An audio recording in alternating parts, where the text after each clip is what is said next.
फुंनि हामलायनाय बावनानै आं कमलाकान्त बसुमतारी बड'लेण्ड इंखं टेलिभिजननि स्टुडिअ दिनै आं फरायनानै खोनासंनो लादों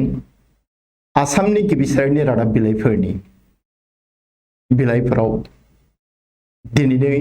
गाहाय रादाबफोरखौ गिबियावनो लादों आं सानसेयारि बड'लेण्ड इंखं बेहाय दङ गिबियाव जे बर' थुनलाइनि गागि लिरगिरि महेश कुमार ब्रह्मआ रुंसारि जाबाय। बे महेश कुमार ब्रह्म सासे खन्थाइगिरि आरो सल'गिरिमोन। बिथाङा बर' बाजारनि बिजनि बर' बाजार बिथाङा मैया रुंसारि जालांबाय। बेनिफ्राय बिथांनि थैनायनिखौ लानानै ओरै होनदों बर' रेबगं जथुम बर' थुनलाइ आफाद लोगोसे गोबांसाया दुखु फोरमायदों। बिनि उनाव फैबाय 9 आरो 10 थाखोनि डिजिटेल सोलोंथाइ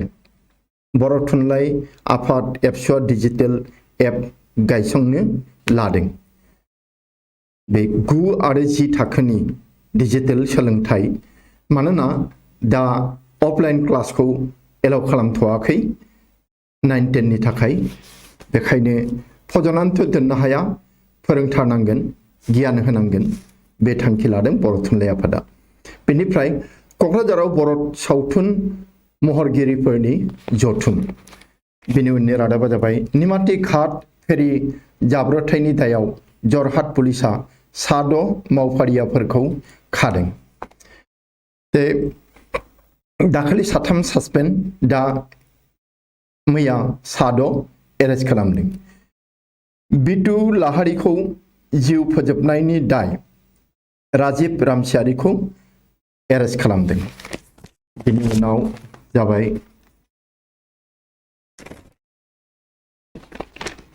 सनितपुरनि धेकियाजुलियाव एबसुआ सानसेनि हाबाफारिजों मावबादा खुंदों। बिजनि सोलोंसालियाव 650 मासिनि जायगायाव सा 1611 थाखोआव मुं थिसननो आर'जलाइ जायगायानो गैया बे मोनसे जेंना जानानै फैयो बिजनि कलेजनि दा मा खालामनाय जायो एडमिशनबो होआबा बोरै जानो बे हालोदाव गोग्लैदों। बेनिफ्राय काजलगावआव APSCनि आनजादाव सा 346 बिजाथि। बेनि उननि रादाबा जाबाय जे भारतआव जौ 66% बाहायो। बेसेबां जौ बाहायो 66% जौ बाहायो मा होनबावनो। बेनिफ्राय सुजुथायाव दङ भगबादि समाजाव राङानो गासिबो। बेनिफ्राय दङ जे खेलानि रादाबाव रणजी ट्रफी आसामा उत्तराखंडखौ 90 रानजों फेजेनदों। बे सिन्धुनि सिगांथि गेलेनायनि खाबुआ थुंगेबाय। रादाबखौ फरायनानै नायबाथाय जोङो मोजाङै मिथिनो हासिगोन। नोंथांमोना रादाब बिलाइखौ बुथुमदो दिनैनि रादाब बिलाइखौ आरो फरायबा बेफोर प्रग्रामखौ मोजाङै मिथिजोबनो हागोन। बेनोसै बिनि उनाव जों थांदों अग्रदूत होननाय रादाब बिलाइयाव आसामनि गांसे गिबि सारिनि रादाब बिलाइ बेहाय बुंदों मा हेनार बिखेक क्षमतार पक्षत मुख्यमंत्री आसामनि गिबि मन्त्रि डक्टर हिमन्त बिश्व शर्माया माने आसामाव असान्ति गैला सान्तिसै मानो बे असान्ति होननानै फोसावबावखो बे खोथाया फैनायाव मुख्यमंत्री बिथाङा गिबि मन्त्रि बिथाङा नैबे बाथ्राखौ बुंदों उग्रपन्थी संगठन थकालेके हान्ति अहा বুলি ক'ব নোৱাৰি। जेरै DNLA दङ माबा दङ बे उग्रपन्थी एबा थिउरिया हान्जाया थानायसिमबां जेसे दिन थायो एसे दिन आसामाव शान्ति फैबाय होननानै बुंनो हाया। काइले किबा एटा घटना घटिले कने उत्तर দিব गाबोन जुदि मोनसे जाथाय जायोब्ला होमबा फिनखौ सोर होनो बेयो गिबि मन्थ्रिनि बाथ्रा बेनिफ्राय सामरिक अर्ध सामरिक बाहिनीक बिखेख क्षमता दिबই লাগিব आर्मी मिलिटारि पारामिलिटारि बिसोरनो जर'खा क्षमताखौ होथारनांगोन बे खोथाखौ बुंदों बेनि उनाव म्यानमारर পৰা চীনৰ অবৈধ প্ৰৱেশ महानगरी 26 जनिया दलक ग्रेप्टार दा गुबुन पेपारफोराव होदों चीननि नङा म्यानमारनि रोहिंगाफोर आरो बे अग्रदूत बिलाइयाव होदों चीननि जोङो गांथामसो रादाब बिलाइखौ मोजाङै बिजिरनानै फरायबासो मिथिसिगोन गमामारि खोथाया मा बिसोरो चाइनिज नंमारगौना नंमारा ना म्यानमारनि रोहिंगाफोर बेनिफ्राय नैबे जनजातिर उत्पादित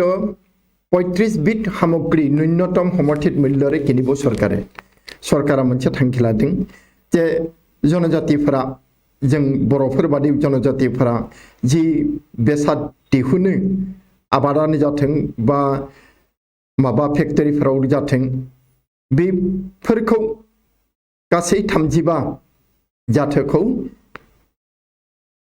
मोनसे मोजां बेसेन होनानै बायगोन बेनिफ्राय धर्मान्तरित जनजातिर तालिकार পৰা কৰ্তন কৰাৰ प्रस्ताव गृहीत जे बर'फोरा गुबुन धर्म हाबफैदों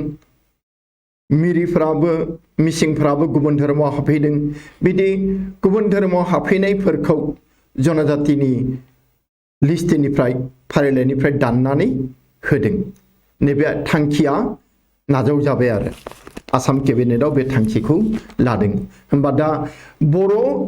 ख्रिस्टियानफोरा जनजाति जानानै थाया हलासेनो बिसोरो मेजरिटी जासिगोन आरो बिसोरो माने बे खाबुखौ मोननाय नंला एसटिफोरा मोननाय खाबुखौ मोननाय नंलिया बे जादों आरो बेनिफ्राय टिंकुपानी पनांचल धृत आलफार महिला सदस्य टिंकुपानी होननाय हाग्रामायाव सासे आलफा सादिननि आइजो सोद्रोमाखौ हमनो मोनदों बेनिफ्राय धैर्य कहर हब राज्य दलर थावरार प्रार्थी थावरा बे बियाबनि बिजाथिया जागोन फैगौ उफेरा इलेक्शनाव राज्योनि दलनिफ्राय धैर्य कहर बेनिफ्राय नैबे जाबाय सशस्त्र संगठन इउपिएलए भंग करि स्वगृहলৈ उभतिल 377 सदस्य मोजां खौरां बियो जे मोनसे थिउरिया हानजा दंमोन कार्बि आंलंआव इउपिएलए बेसोर मैया गावसोरनि आफादखौ सिफायनानै न'आव फैफिनबाय हाथियार जमा होबाय बिसिनि अनजिमाया गासै 378 बेनिफ्राय आकस्मिक भावे गुजरातर मुख्यमंत्री हल भूपेन्द्र पेटेल रूपानिया रेजिगनेशन होखांनायनि उनाव दा भूपेन्द्र पेटेला हरखाबैनो गुजरातनि गिबि मन्थ्रिनि बिबान मोनदों होननानै बुंदों आरो बेनिफ्राय मोनसे जाबाय मा गुवाहाटी रेल स्टेशनाव 560 बस्ता सोरां बार्मिस सुपारी जब्द जे गुवाहाटी रेल स्टेशनाव 560 म्यानमारनि गय सुपारी हमनो मोनदों बेनिफ्राय जाबाय बिलासीपारात खायपथाते आरक्षीर गुलित धराखायि दुदरख डकाइत पिस्तल उद्धार सासे डाकाइत नोंथांमोना बेरादा बिलाइयाव बे मानसिखौ नुगोन डाकाइतखौ पिस्तल हमनो मोनदों बिलासीपारानि राजा लामायावनो हाइवेआवनो बेखौ पुलिसा गावदों थैयाखै गावदोंल बेनिफ्राय मात्र 12 महिला कर्मक्षेत्रनि जुवार अनुमति तालिबानर आइजोफोरा आफगानिस्ताननि आइजोफोरा साख्रि मोनफिननो बा गावनि खामानियाव थांफिननो जि आरज गाबदों तालिबाननि खाथियाव बेहाय तालिबानफोरा खालि 12 आइजोखौल' मोनथाय होबाय माजागौना आरो बेसेबां मानसि दंबावो बिसोर माब्रै थांनानै थागोन बे खोथाखौ सानाखिसै आरो बेनिफ्राय रादाब दङ ঋণগ্ৰস্ত লেবাননত এতিয়া এটা ব্ৰেড ক্ৰয়ৰ বাবে দীঘলীয়া শাৰী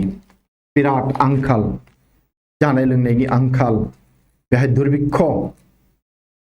जायखौ इंराजियाव फेमिन होननानै बुङो बे हालोदा सफैदों लेबाननाव दा रुटि थुख्रासे मोननो थाखाय स्लाइस मोननो थाखाय बेसेबा गोलाव लाइन खालामनांगौ जादों 150 বছৰৰ পাছত লেবাননৰ সবাতোকে শোচনীয় পৰিস্থিতিৰ সৃষ্টি 77% নাগৰিকে দৰিদ্ৰ জীৱন যাপন কৰিছে 78% नोगोरारिफोरानो BPL आव जिउ खुंदों BPL थासारियाव 150 बोसोरनि मादाव देग्लाय बे हालोदा फैफिनदों बेनि उनाव फैबाय जीबित जवाहरी 9/11 बरखपुतिर पुनर मारिले भुमुखि ओसामा बिन लादेननि लोगो जवाहरी होननाया थैनानै थाङाखै बे गोथाङै दङ जि बै वर्ल्ड ट्रेड सेन्टार ट्विन टावारखौ ध्वंस खालामनाय बिरखंजों सौदावनानै बेहाय बे मानसियाबो लोब्बा दंमोन दिनै बै फोरबोखौ फालिनायाव बे नुजाथिदों थैनानै थाङाखै थाखुमादोंल' गाजात इजराइलर पुनर एयार स्ट्राइक परिस्थिति पुनर हल उत्तप्त हामासाबो गारा इजराइलिफ्राबो गारा मा जादों बेहाय जोङो जारिमिनखौ फरायनांगोन रादाब बिलाइयावबो मोनगोन आरो इजराइला मैया फिर पेलेस्टाइननि सायाव माबा होदों गाजा स्ट्राइकआव दावहानि एयार स्ट्राइक होदों अर्थात बिरखंजों बमा आगारदों बेनिफ्राय निउयर्क टाइम्सर दाबि काबुलत आमेरिकार बमा बरख'नो निरहर हयसेल मृत्यु निउयर्क टाइम्स गांसे रादाब बिलाइ बियो बुंदों मा जे काबुलाव आमेरिकाया जे बमा हगारदोंमोन बिरखं गाथोनाव बेहाय गोबां खाफाल मोनदा मानसिफोराबो थैदोंमोन बेनिफ्राय तालिबानी महिला उच्च शिक्षार दिले अनुमति किन्तु राखिले शर्त तालिबानफोरा आफगानिस्तानाव आइजोफोरखौ गोजौ सोलोंथाइनि पारमिशन होबाय नाथाय रादाय दङ कन्डिशन दङ बे कन्डिशनखौ फालियाबा जानाय नङा बे आरो पाकिस्ताननि अधिकांश नागरिके आफगानिस्तान बिसारे तालिबानर हाखन पाकिस्ताननि गोबाङानो आफगानिस्तानाव तालिबाननि शासन लुबैयो दाना खेलानि राना महिलार एকক हाथार खिताब लाभ रादुकानर एखे गोदानथार आइजो बियो लन टेनिस गेलेग्रा US अपेनाव एबार देरहाबाय रादुकानुआ चेम्पियन बियो बेनिफ्राय रानार्स आप जाय जादों बेबो गोदान मानसि गोदान आइजो बेनिफ्राय जाबाय रनाल्डो दुटा गल EPL मानचेस्टार इउनाइटेडर जयलाभ मानचेस्टार इउनाइटेडआव थांबाय माबाया रनाल्डोआ गावनि आगोलनि क्लाबखौ गारनानै दा इंलेन्डआव थाहैबाय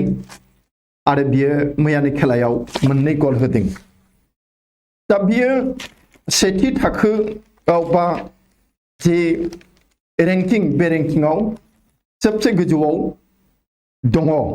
बेखौ जों मोनथिनो हादों जे बेनोसै अग्रदुतनिफ्राय रादाबा दा जों थांदिनि प्रतिदिन रादाब बिलाइयाव बेहाय दङ जे एकादश स्नातक শ্রেণীত বিনামূলীয়া নামভৰ্তিৰ সুযোগ ল'বলৈ গৈ দৰিদ্ৰ বিদ্যাৰ্থীৰ হাহাকাৰ सरकारानो बानगोन एडमिशन फिसखौ नाथाय मा नांगोन इनकाम सार्टिफिकेट नांगोन दा इनकाम सार्टिफिकेटखौ SDC अफिसाव होयो SDC अफिसाव बे इनकाम सार्टिफिकेटखौ लायनो थांनायाव गोबाङानो 2000 3000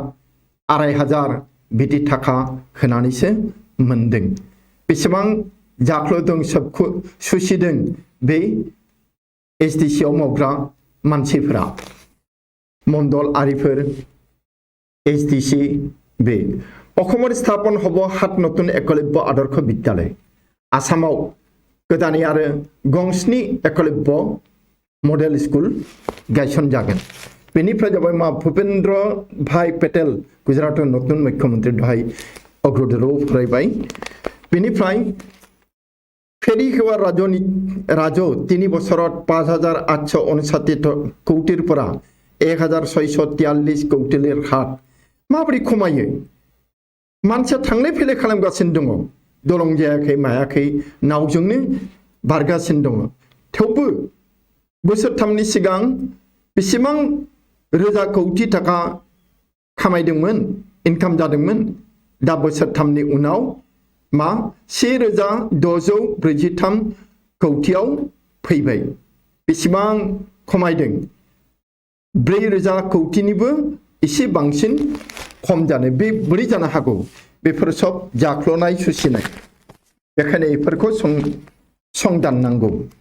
आसाम सरकारा बेनिफ्राय कृषक मुक्ति त्याग असिरे राज्य दललै उपनिर्वाचन धैर्य कोआरि जुजिबो थावरा बियाबाव राज्योनि दलनि जानानै माने अखिल गगैनि दलनि जानानै इलेक्शन गेलेगोन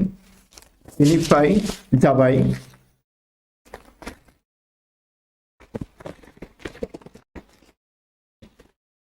नैबे रादाब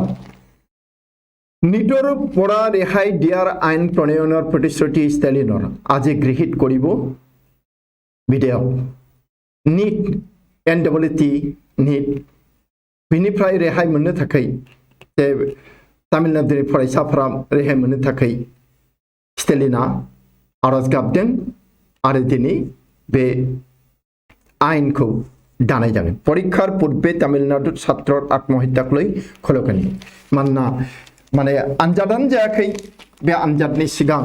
तामिलनाडुआव सासे फरायसाया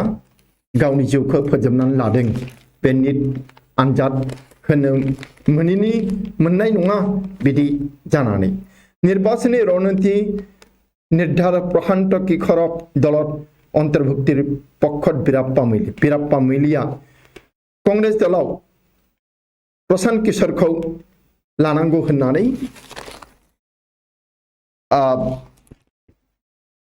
जुक्ति होदों बेनिफ्राय আমেরিকার নার্সিং হোমত 16,000 অধিক কোভিডত মৃতকৰ তথ্য অপ্ৰকাশিত আমেৰিকাनि নার্সিং হোমफोराव गोबां मानसि थैदों 12,000 निबो बांसिन मानसिया कोविडआव थैदों बेखौ दोनखुमादों बेनिफ्राय राष्ट्र अपराधीय राय दिले न्यायाधीशे आदाय करि दिले 20 लाख टकार क्षतिपूरण माबायदि गोमोथाव बियो राजा लामाया सायावनो बिजिरगिरिया बिजिरनानै राय होदों आरो 20 लाख रां क्षतिपूरण हिसाबै आदाय खालामनानै होदों हयथ' लामायाव जाब्रथाय जादोंमोन सोर दायनिगिरि बिदि आरो दायनिगिरिया होनांबाय बेनिफ्राय उत्तर प्रदेशत 2 अक्ट'बरर পৰা राष्ट्रीय लोकदলৰ জন आशीर्वाद যাত্ৰা জন आशीर्वाद जेखौ हिमन्त बिश्व शर्मा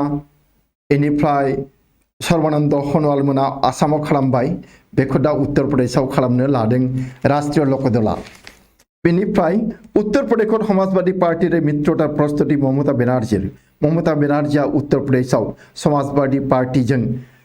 बिसुखे खागोनखौ थागथिग खालामदों बेनिफ्राय मोनसे रादाब दंबावो बेहाय काश्मीराव सन्त्रासबादीर गुलित आरक्षी निहत काश्मीराव तिउरियाफोरजों गुलि गावलायलायनायाव सासे भारतारि पुलिसा जिउ गोमानांबाय शहीद जानांबाय मुंख्लं जाबाय बेखिनियानोसै प्रतिदिननिफ्राय दाना जों थांदिनि नियमिया बार्तायाव बेहायबो अग्रदूत प्रतिदिनाव थानाय रादाबफोरानो दङ मोननैसो गोदान रादाबखौ फरायनोसै नैबे आगोलावनो फरायखांनाय रादाबबाबो बेखौ एसे फरायनोसै सन्देहजनक नागरिकर अनुप्रवेशर हटस्पट गुवाहाटी सन्देह खालामथावथाव नोगोरारि गुबुन हादोरनिफ्राय फैनाय आरो बे हाबनायनि जायगा जादों गुवाहाटीया हटस्पट जादों आरो पल्टन बाजाराव धृत 26 रोहिंग्या युवक युवती 26 रोहिंग्या सेंग्रा सिख्लाफोर भारताव हाबफैखुमादों बिसिनाव माबा माबि जा माबा नांगौ आइडेन्टिटि कार्ड नांगौ बेफोरो बुथुम जादों कलेजनि फरायसा होननानैबो फरायसय होदों आरो बेफोरखौ मिजोरामनिफ्राय बुथुमनो मोनदों नाथाय मानसिफोरा गमामारि भारतारि नङा बे आरो सारिह जनजातीय गावख्लै राज्य स्थापन हब बन्धन केन्द्र मोनसे थांखि लादों जे जोंनि गिबि मन्त्रि हिमन्त बिश्व शर्माया गं 400 जनजातीय गामिफोरखौ लानानै मोनसे बन्धन केन्द्र बानायनो लादों रादाब बिलाइखौ फरायबासो नोंथांमोना मिथिनो हागोन बे बन्धन मिरुआ मा जागोन मानि थाखाय बेनिफ्राय जीवन दिङारे 850 खन व्यक्तिगत फेरिलै बिनामूलिया मेरिन इन्जिन जीवन दिङा होननाय माबाजों मिशनजों 850 खान फेरिनो गंसे इन्जिन मेरिन इन्जिन दान होगोन आसाम सरकारा बेनिफ्राय नैबे बिटिआर ठिकादार राज बन्द हबै प्रमद बरुवा हसिख्रावनानै बुंदों हब्रानानै बुंदों बिटिआरआव ठिकादार राजआ बन्द जागोनानै ठिकादारफोरनि जि दादागिरि बे बन्द जागोनानै नाथाय बे बन्द खालामबा सोरनिफ्राय थाखा मोननो बेबोथ' खोथा साननांगौ जादों सोर होयो थाखाफोरखौ मोजां प्रमद बरुवा जि थांखि लादों बे जोबोद मोजां ठिकादार राजानो जोबोद गाज्रि खालामो राजखान्थिखौ गाज्रि खालामो रांखान्थिखौ गाज्रि खालामो बेनिफ्राय जोङो गुबुन रादाब बिलाइयाव थांदिनि बे जाबाय आमारखमाव दङ जे मुख्यमंत्री शहीद जालकरी बीजेपी नेता राजीव धृत दिल्ली ग्रेप्तार इमरान खान सानै मानसि राजीव कलिता आरो इमरान खाना आसामनि गिबि मन्त्रि हिमन्त बिश्व शर्मानि सहिखौ जाल खालामो सोरबा ओरैबादि एखे लिरनो एखे सहि होनो हायो हमनोनो हाया दा बिसोर सानै राजीव कलिता आरो इमरान खाना दिल्लीयाव हमजाबाय बेनिफ्राय दीर्घ दिনৰ पाছত लिखित परीक्षा सुकलमय एपीएससी आरो नीट गोबां साननि उनाव एपीएससी आरो नीटनि आनजादा मैया जानानै थांबाय मोजाङै मोजां बरायथाव बियो बेनिफ्राय नैबे बरपेटार पालहाजित ड्राग हरबाग्रा गाड़ीर गुलि चालना आतंक ड्राग रोगाग्रायासो गुलि गावदों सिलाइ गावनानै सिगिदों पुलिसफोरखौ गुबुन मानसिखौ बे बरपेटानि पालहाजिनि बेनिफ्राय फर्डर भारत त्याग कर्महीन हल अर्धलक्षाते फर्ड कम्पानिया भारतखौ नागारनायनि जोबथा माबायाव फैबाय हालोदाव दा फर्ड कम्पानिया भारतखौ नागारनानै थांनाय लोगो लोगोनो लाख मावफारियाफोरा साख्रि गैयि जाबाय खामानि गैजा रोङि जाबाय बे दुखुनांथाव आरो बेनिफ्राय ममतार फ्लाइओभार हटेलक লৈ যোগী ৰাজ্যৰ উন্নয়নৰ বিজ্ঞাপন बबो इलेक्शन केम्पेइन आरो बे केम्पेइनाव फ्लाइओभारखौ होदों बेंगलनिखौ जेखौ ममता बेनार्जिया बाजादों बे योगी आदित्यनाथआ गावनि एडभार्टाइजआव बेखौ खालामदों आरो भय नकरि बिया पातक कर দিব नालागे मा होनो तेने टेक्स नाङा हाबा खालाम बेफोरखि मोनसे खोथा जायोना बेनिफ्राय मोनसे रादाब उग्रपन्थीर नामाव धन दाबि करि आटक बाक्सार 2 युवक बाक्सानि सानै सेंग्राया उग्रपन्थीनि नामाव दोहोन दाबि खालामनानै हमजादों बे सानै सेंग्रानि मुङा जाबाय सासेया भबजित दास आरो सासेया किशोर पाटहारि दंसै आरो मानसिफोराबो बे जोब्बाय आमार अखमा दानिया जोङो थांदिनि जनमभूमि होननाय रादाब बिलाइयाव बेहाय दङ जे जरहाट आरो माजुलिरफोरा मुठ 16 जन ग्रेप्तार 16 जन एरेस्ट जाबाय जरहाट आरो माजुलिनिफ्राय बै फेरिगाथोननि जाथायखौ लानानै जल परिबहननि इनलेन्ड वाटारनि मावफारियाफोरखौ बोसोरी बिदेश भ्रमण IWT कनिष्ठ अभियन्ता खामानिया मा मावो जौ लोंनानै थायो निसा जानानै थायो आवसारि आरो बोसोराव खनसे खननै सुबिदा लायो फरेन टुरनि देशाव गिदिंनायनि बे IWT नि इनलेन्ड वाटार नि साख्रियाफोरा अफिसारफोरा बेनिफ्राय बे खामानियाव हमजादों सासे गौतम कलिता होननाया इन्जिनियार बेनिफ्राय जाबाय खरालि खनन करा हब नदी पथ खरां बोथोर फैबा गोजां बोथोराव दैमा लामाखौ जावनाय जागोन दैमा लामा जावनो होनो जावाखै दैबार जावनो होनदों बेखौबा मा खालामनो आरो बबेखिनियाव जावगोन बेखौ रादाब बिलाइखौ फरायबासो मिथिसिगोन बेनिफ्राय उपनिर्वाचनाव कंग्रेसर तत्परता फैगौ उफेरा बिसायख'थिखौ लानानै कंग्रेसनि गेजेरावबो बिराद माबा थामथिम लाहार फाहार 6टा समष्टिते एकाधिक प्रार्थित्व प्रत्याखी जे मोनद' जि बियाब बे बियाबाव कंग्रेसनिफ्राय सासेनिख्रुइ बांसिन मा बिजाथिफ्रा टिकेट दाबि खालामदों बा टिकेट बिदों आरो बेनिफ्राय मोनसे रादाब दङ US अपेनर नतुन रानी राधिकानु बेखौ दहायबो फरायबाय जे बे राधिकानुआ एबार US अपेननि चेम्पियनशिप जाबाय बे आइजोआ एखे गोदानथार होननानै बुङो नामानो गैयामोन रेंकिं गैयामोन बेनिफ्राय 21 सेप्तेम्बराव परा आन्तर्जिल्ला फुटबल बे 21 सेप्तेम्बरनिफ्राय इंटर डिस्ट्रिक्ट फुटबल कम्पिटिशन जागोन आसामाव बेखिनियानोसै दानिया जों थांदिनि दैनिक अखम होननाय रादाब बिलाइयाव बेहाय दङ बे माबायाव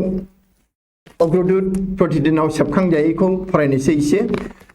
मातृसह 5 गराकী फेरी यात्रीर जीवन रक्षा करा 17 বছৰীয়া পাপলু তাইডক লৈ ব্যাপক চৰ্চা বিভীষিকাৰ মাজত নিমাতীত উজ্বলিছিল জীৱন পাপলু যাদৱ होननाय सासे सेंग्रा 17 बोसोरनि बियो नखरसेनि मानसिफोरखौ रैखा खालामदों जे बिनि उननिया जाबाय এই আইনে সাধারণ মানুহৰ কোনো ক্ষতি নকৰে मा आइन बियो बे जाबाय अखान्त অঞ্চল होननाय डिस्टार्ब एरिया आसामखौ आरो फिर डिस्टार्ब एरिया खालामफिनबावबाय এটা उग्रपन्थी संगठन थकाলৈকে अखान्त অঞ্চলৰ পক্ষত मुख्यमंत्री गिबि मन्त्रीया बे खोथाखौ बुंदों दाबो DNL दङ आरो माबा दंबावो दा बे आफाद थिउरि आफादफोरा थाजासिम आसामखौ शान्त अञ्चल होननानै बुंजाया अखान्त अञ्चलसो बियो आरो बेखायनो अखान्त अञ्चल डिस्टार्ब एरियास होननानै गनायथि होबावबाय राज्यत स्थापन हब 5খন ट्राइबेल फुड पार्क मुख्यमंत्री गिबि मन्त्रीया बुंदों हादोरसायाव आसामाव गंबा मा फुड पार्क जागोन ट्राइबेल जाग्रा आदारनि ट्राइबेलफोरा जि आदारखौ जायो जि जिनिसफोरखौ जायो बिनि मोनबा फुड पार्क जागोन मोजां खोथा एन्थाब फिथा मोनगोन आरो अमा बेदर फोराननाय मोनजागोन माबा मोनजागोन आखाइ मोनजागोन बे आरो बेनिफ्राय उपनिर्वाचনৰ পাছত দলীয় বিধায়কৰ সংখ্যা 63 হ'ব ভৱেশ কলিতাया बुंदों बिजेपिनि भवेश कलिता बुंदों जे उफेरा बिसायख'थि जोबनायनि उनाव बिजेपिनि MLA नि अनजिमाया 63 जागोन बिसोरनो नांगौ एबसोल्युट मेजरिटी जानोबा 64 दा 63 मोनगोन होननानै बुंदों भवेश कलिताया नाथाय सिङाव बिसिना आसाया 64 आनो बेनिफ्राय जाबाय मा কর্মচারী পরিষদৰ দাবী শীঘ্ৰে মীমাংসাৰ আহ্বান যুটীয়া সম্পাদক পাৰ্থ হাজৰিকাক বহিষ্কাৰ बे बेनिफ्राय जाबाय मोनसे T20 बिश्वकपनि श्रीलंका दल श्रीलंकानि दोलोआ T20 वर्ल्ड कपआव सायख'जादों बे बेखिनियानोसै दिनैनि गिबि सारिनि रादाब बिलाइफोरनिफ्राय जे गाहाय रादाब फरायनाय हाबाफारि एसेयावनो फोजोबबाय जोबथारनायाव आं नोंथांमोननो आंनि गोरबो सिंनिफ्राय मोजां मोननाय खुलुमनाय आरो हामलायनाय बावनानै नोंथांमोननिफ्राय आं एसेयावनो बिदाय लाबाय गोजोन्थों।